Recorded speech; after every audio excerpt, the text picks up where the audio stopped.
Talk 2. Sitting meditation and consuming food. Step by Step. 19 Essential Dharma Talks by Sayadaw Jotika. Before starting the main practice, one has to carry out some preliminary work, parikrama, or duties. Ask for forgiveness from the Triple Gem, Buddha, Dharma and Sangha, as well as from parents and teachers, from beginningless samsara up to the present. This helps protect samadhi from disturbances. Offer the body to the Triple Gem and to one's teachers.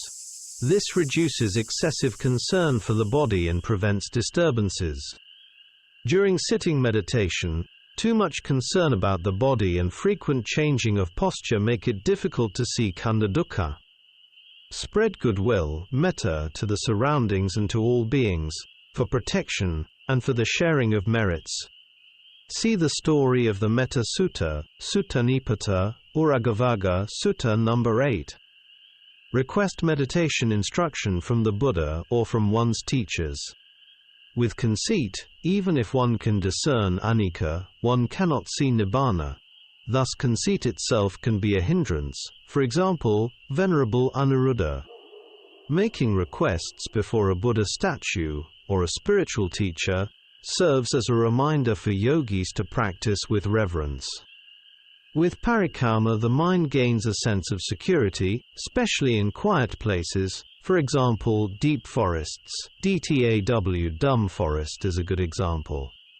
In this way, the mind is not overly concerned with the body, and can move straight towards nibbana. Therefore, this duty, or preparatory work, should be done by every yogi. Practicing meditation means enriching oneself with the Dhamma. If one does not do so, one instead nourishes unwholesomeness and latent defilements. The enrichment of greed, hatred and delusion, together with unskillful actions, leads to the apayas. Mindfulness sati is very important for discerning latent defilements. Indeed, we can say that the beginning of the Dhamma is mindfulness. Among the 40 meditation objects, anapana is the best. Kasina objects, usually prepared as visual discs, require preparation.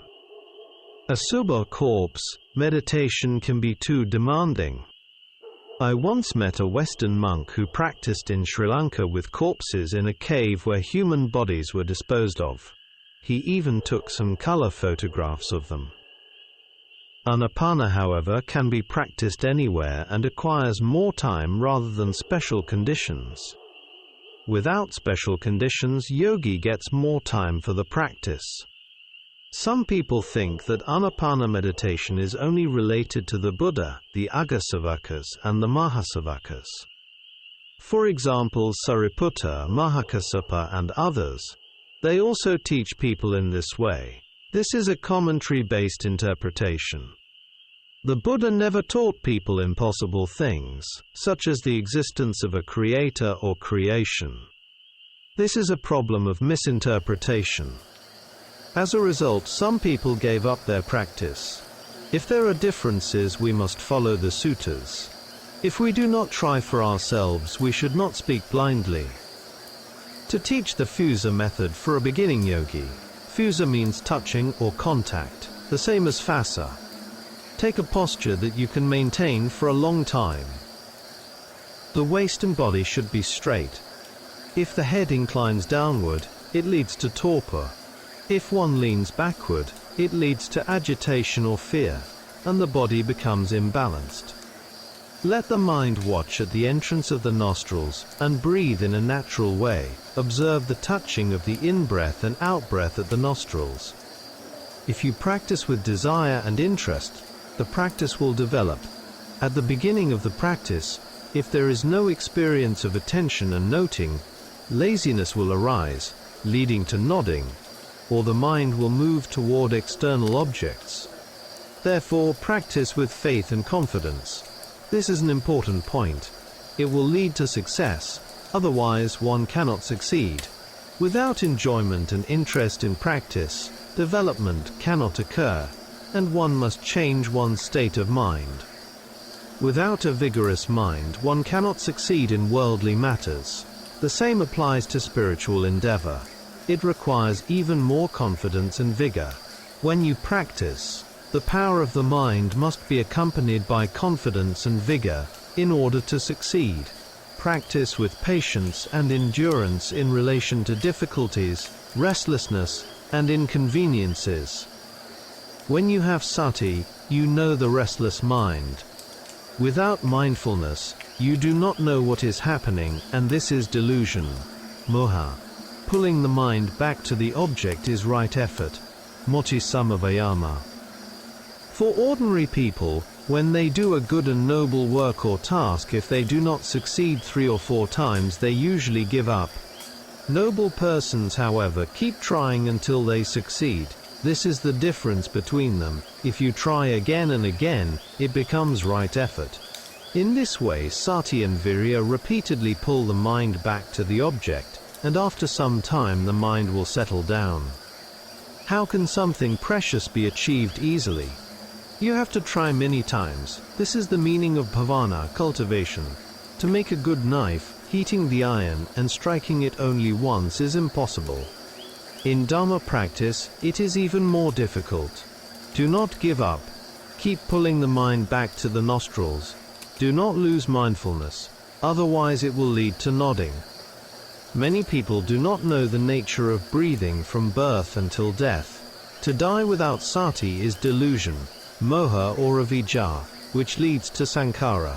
Practice anapana with effort in the 4 postures: sitting, walking, standing, and lying down.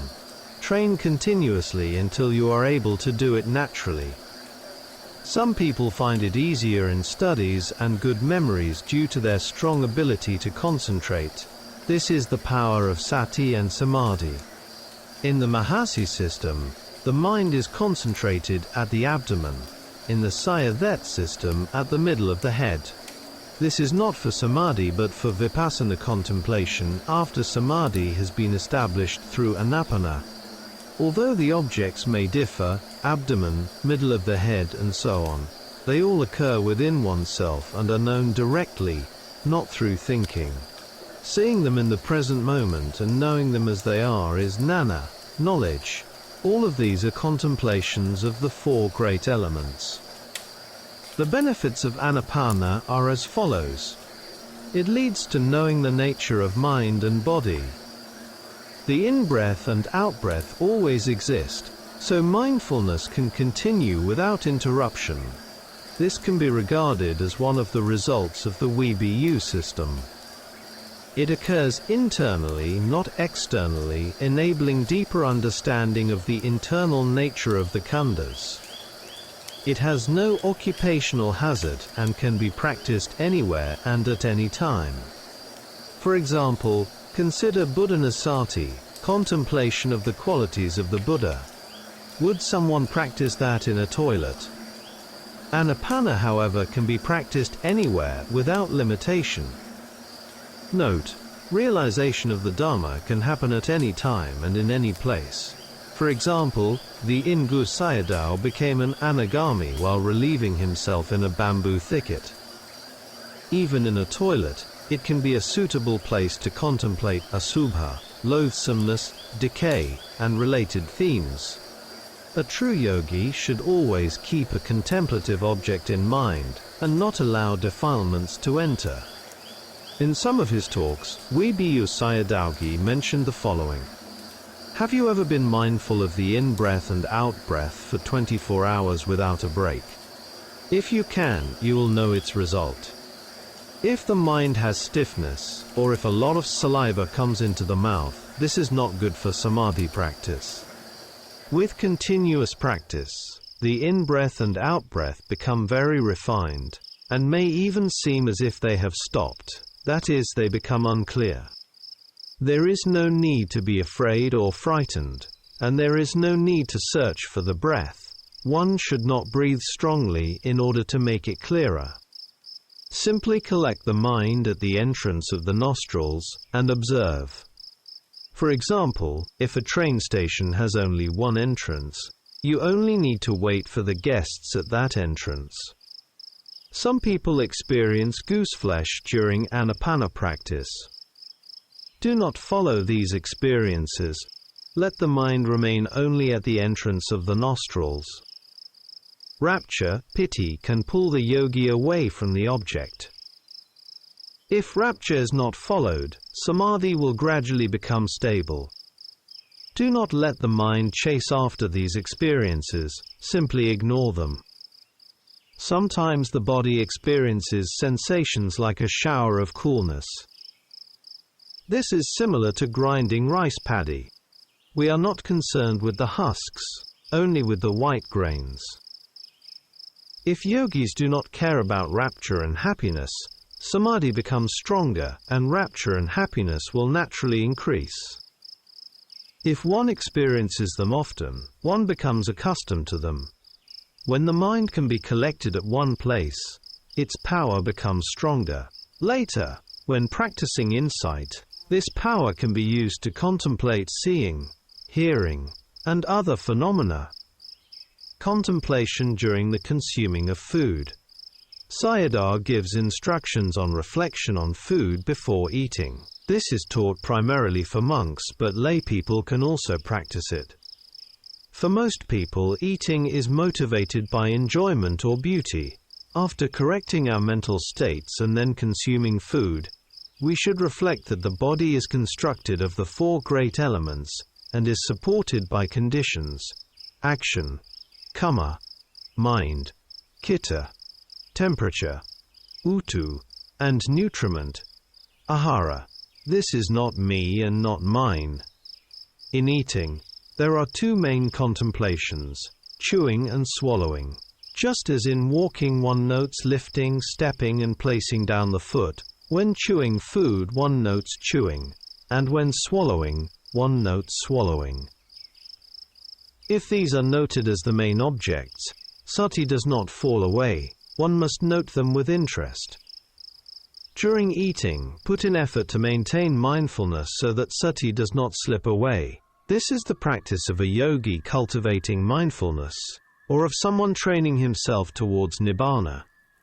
After swallowing food, the mind may arise with the intention or desire to take more food. Note this as wanting to take. Observe the nature of these movements. While chewing, the mouth is moving. After swallowing, it becomes calm. Wanting to take food has the nature of stimulation. Taking food has the nature of movement. One must contemplate these processes in order to discern them clearly. These are the main contemplations related to eating. They must be practiced repeatedly and carefully. Only through gradual, step-by-step practice does progress arise, like climbing stairs, one step at a time.